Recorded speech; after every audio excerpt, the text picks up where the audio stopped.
Hello guys, there we have a oven BSA Hisense, and today I'm gonna show you the control panel overview.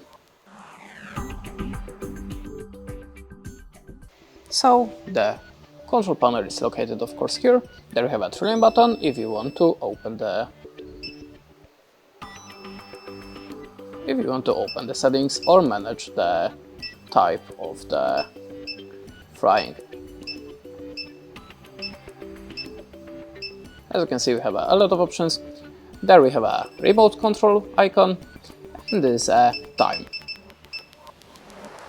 You can also set the delay time. There we have arrows to set the temperature. Now if you set your program, just click on the start, and that's it. Thanks for watching, leave us a like or a comment, and goodbye.